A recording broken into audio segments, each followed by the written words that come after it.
Hey guys, I'm Phantom here, and today I'm going to be doing another phone review video for you guys. Sorry I haven't made a video in a while. I've just been really busy with school, and I've been trying to get my new camera to work. So hopefully the new camera here will help you guys to see my reviews better. But today's video is going to be on the HTC One V. It's a new HTC phone from Virgin Mobile. They're getting more and more into these more sleek, smaller phones for less money, but some of these really do pack a punch. This one is on their higher side. I wouldn't call it one of their best phones, but it's on the higher side of their phones, and basically it has the some of the advantages of getting the HTC One X and the other HTC One phones, but in a smaller, more compact style and in a more price-friendly range. So we're just going to jump right into it here. On the top is the 3.5mm headphone jack right here, and the green and orange notification light right here.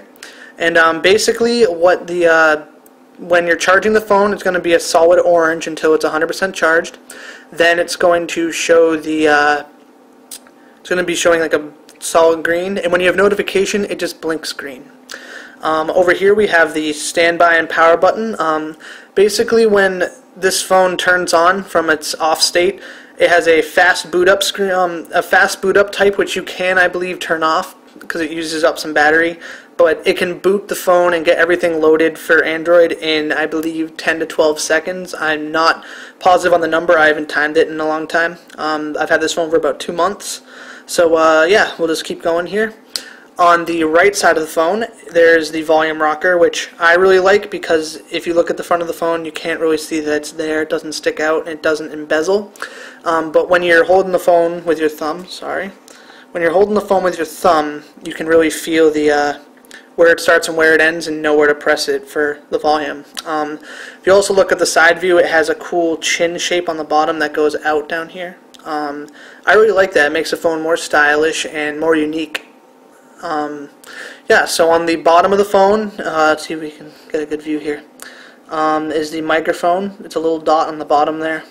On the left side of the phone is the micro USB, and on the back of the phone, 5-megapixel camera with LED flash, the HTC logo, and the Virgin Mobile and Beats Audio logo, and the speakerphone. On the front, we have the 3.7-inch screen, which is a 800 by 400 resolution, and on the top you have another HTC logo. And on the very, very top here, I don't know if I can get it, those little dots are the earpiece, and you also have your capacitive navigation buttons on the front. Alright, so let's start up the phone here and see how we do. Alright, so here's the basic home screen. You can look at your notifications by dragging the top down, as most Virgin Mobile phones, or Android phones I should say, not Virgin Mobile, sorry, as most Android phones have. But I did find that you can drag it down and look at your notifications without actually having to unlock the phone. So if your phone is in an standby state or off state, you can turn it on and immediately check your notifications and go into the settings of the phone. So let's get back here. Text messages, don't want you guys to see those. Alright, so here's the home screen. One thing I really liked about this phone was a lot of the other Virgin Mobile phones, they're more affordable, they're cheaper, but they do not have as much smooth navigation, all that, as I like.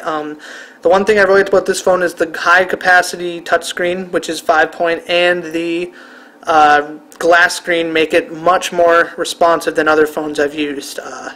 I'm really liking the 1 gigahertz processor inside, which I know it can seem a little small compared to these other phones, but it's a single core 1 gigahertz processor, and it has an AMU 250 GPU. I'm pretty sure that's the name of it. I'm not sure off the top of my head. But it makes the phone runs very smooth, and it's running almost every app I've thrown at it. I've ran a couple games and a couple apps for school, and I haven't had any issues with it. The phone does come with a couple Virgin Mobile apps pre-installed, like your activation app, your downloads app, and you can actually go to a Virgin Mobile tab on the right here, it has a My Account app as well. Basically, you can use the Downloads in My Account app to look at which apps you've downloaded and to view settings on your account. There's a tab for just downloaded items, which I've downloaded quite a few apps, as you can see here. But yeah, basically, I like how they really updated, and since the old Android, the new ice cream sandwich really, I'm really liking how it's laid out. You have your frequently used apps section, so all the apps that you use a lot will be in there, and of course you have your all apps tab there. Alright, so back to the home screen. They got rid of the search button, and they combined an options button with a recently used apps button. If you press it once and don't hold it, you can cycle through a bunch of your recent apps, and it's sort of like almost like alt-tabbing on a computer. If you have multiple open, you can just change it. So yeah, now I just got a text message. You can see that the notification light is blinking up top, so that's to show you guys that. And yeah, so basically the keyboard, let's see if I can show you guys the keyboard on here.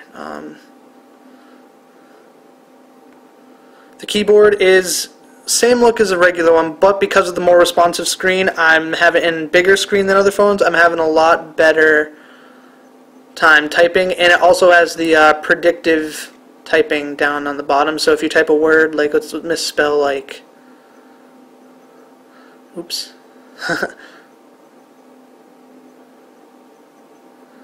It just auto-changed my word the. I typed TBE and it changed automatically to THE, which a lot of Android phones have now. And if you turn it sideways, you can have the full keyboard, which is a little easier to type on.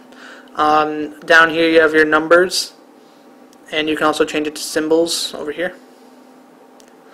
But basically, one thing I've really liked about this is they have symbols on the keyboard itself. So like if I hold down K, for example, it's going to pop up with a question mark. Sorry if you guys can't see that, but it pops up with a question mark, and instead of typing a Q, I have typed a question mark, but looks like you guys can't see it.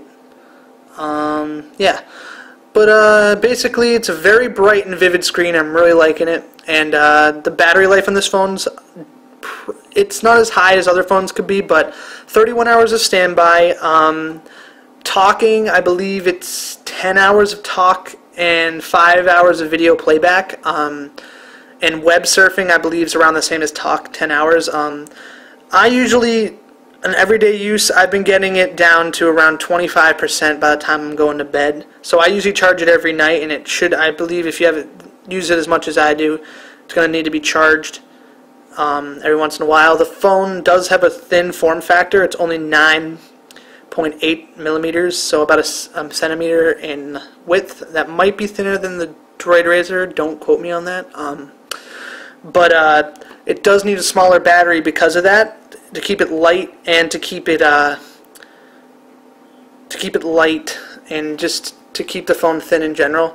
So it's not going to have as much battery life as those bigger, thicker phones, but you're sacrificing the size for the battery.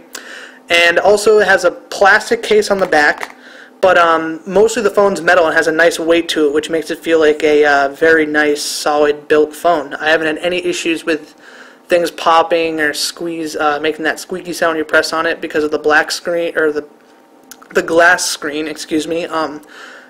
Works very well, and it's actually, I haven't really gotten any scratches on the phone yet. It's been really, really hard to scratch the screen. I wouldn't go at it with keys, obviously, but sort of resistive to scratches. I haven't had any problems with it. And let's see how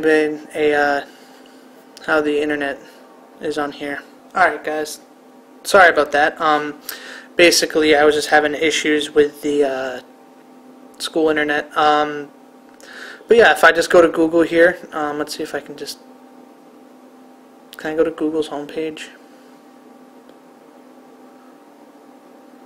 Sorry, this is just a pain. You know what, I'm just going to type in Google. Alright, and yeah, so loads fairly quickly. I haven't had any issues with lag, except for on very image heavy sites.